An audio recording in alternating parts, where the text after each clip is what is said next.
अस्सलाम वालेकुम। आज बात करेंगे कि इकॉनमी के ऊपर पिछले 10 महीनों में क्या पेशरफ्त हुई है, उसके ऊपर बात की जाएगी। अदलिया के अंदर अरशद शरीफ साहब के केस के ऊपर क्या पेशरफ्त हुई है उस पर भी बात करेंगे, और सबसे एंड पर जो पीडीएम की गुड गवर्नेंस का हवा था उसकी हकीकत भी आपके सामने आश्कार करेंगे। अभी आपके सामने ये जो इश्तिहार चल रहा है, ये एप्टमा की तरफ से पाकिस्तान के अखबारात पे ये इश्तिहार दिया गया है, और ये इश्तिहार बेसिकली एहतजाज है, चीखो पुकार है, दुहाई है, रिक्वेस्ट है, इल्तजा है हमारे जो इंडस्ट्री से जुड़े हुए हजरात हैं उनकी हुकूमत की तरफ। इस इश्तिहार में आपको नज़र आ रहा है कि एप्टमा ने कुछ फैक्ट्स एंड फिगर्स सामने रखे हैं कि किस तरह से जो आल पाकिस्तान टेक्सटाइल एसोसिएशन हैं वो किस तरह से तरक्की की तरफ जो हमारे टेक्सटाइल की इंडस्ट्री जा रही थी, और किस तरह से ये हुकूमत और रिजीम चेंज होने के चक्कर में उस जो एक्सपोर्ट्स की तरफ हमारी तरक्की का सफ़र था उसको अचानक से रिवर्स गियर लग गया है। देखिए, आप इमरान खान साहब से हज़ार इख्तलाफ कर सकते हैं, उनके यू टर्न्स आपको बुरे लग सकते हैं, और भी कई किस्म की उनकी जो है गवर्नेंस थी, उसमें कई किस्म के ऑफ कोर्स मामलात ऐसे रहे जिन पर बंदा घंटों तनकीद कर सकता है। लेकिन एक बात ज़रूर माननी पड़ेगी कि जो हमारी इंडस्ट्री थी वो ग्रो करना शुरू हो गई थी, और उसका जो वाज़े सबूत है इस वक्त आपके सामने ये जो इश्तिहार है उसके अंदर एप्टमा जो कि एक नॉन पॉलिटिकल ऑर्गेनाइजेशन है, बेसिकली ये एक जो टेक्सटाइल इंडस्ट्री के साथ जुड़े हुए बिजनेसमैन हैं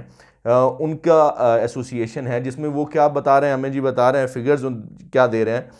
कि पिछले 3 सालों में $5 अरब की इन्वेस्टमेंट में इजाफा हुआ है, जो कि 55% इंक्रीज़ है। ठीक है, और हमारी जो एक्सपोर्ट्स हैं वो $12.5 बिलियन से बढ़कर $19.5 बिलियन तक पहुंच चुकी थी, ये जब तक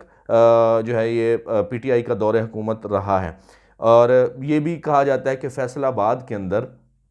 जो मजदूर हैं वो मिलने बंद हो गए थे, क्योंकि तमाम जो फैक्ट्रीज थी वो एक तरह से उन्होंने फिर से काम करना शुरू कर दिया था।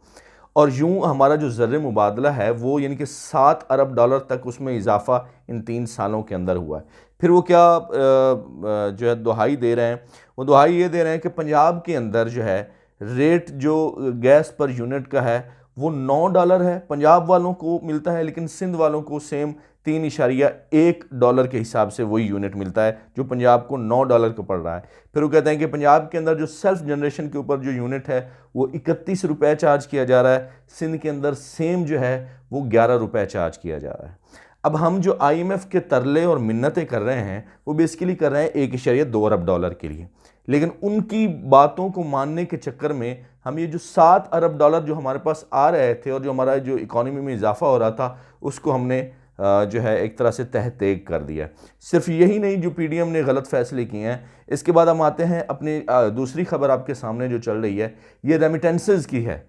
रेमिटेंसेस क्या होती हैं कि जो हमारे बैरून मुल्क पाकिस्तानी हैं जो वहाँ पे कमाने के लिए गए हुए हैं वो अपनी फैमिलीज़ को वापस डॉलर्स या दूसरी करेंसीज़ की सूरत में जब पैसा भेजते हैं तो उससे भी हमारा जो रिज़र्व है उनमें इजाफा होता है,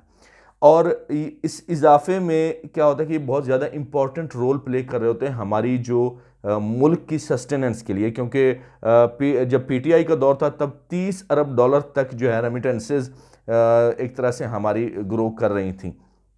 और उसमें एक महीने के अंदर $3.4 अरब तक भी जो है रेमिटेंसेज आई हैं। आप वो देखिए कि अभी हम $1.2 अरब आईएमएफ से लेने के लिए कितने तरले और मिन्नतें कर रहे हैं, लेकिन जब आपके शहरियों को हुकूमत के ऊपर एतमाद होता है तो फिर वो क्या है कि पैसे भेजते हैं। लेकिन जब से ये पीडीएम आई है इस वक्त ये भी आपके सामने जो चल रही है, हमारा पिछले यानी कि 2 सालों के अंदर, बल्कि 2.5 सालों के अंदर सबसे लोएस्ट पॉइंट है कि लोगों ने पैसे भेजना एक तरह से कम कर दिया है और $2 अरब से भी कम हो गया है। तो जो पिछला यही गैप था उसमें हमारे पास यानी कि पाकिस्तान के अंदर जो रेमिटेंसेज आई थी वो आई थी $18 बिलियन, और अब वो कम होकर कितनी रह गई, $16 बिलियन। तो ये $2 बिलियन जो है ये भी हमारे पास आ सकते थे, लेकिन पीडीएम की गलत पॉलिसीज़ के नतीजे की वजह से ये भी अब हमारे पास नहीं आए, क्योंकि आवाम को इनके ऊपर एतमाद नहीं रहा है। और वो $2 अरब आ रहे होते तो आज हम आईएमएफ की इस तरह से मिन्नतें ना कर रहे होते, और ना ही हमें डिफ़ॉल्ट का ख़तरा होता, और ना ही जो उनकी अब सख्त शराइत हैं उनकी सामने हमें सर झुकाना पड़ता। लेकिन चंद लोगों के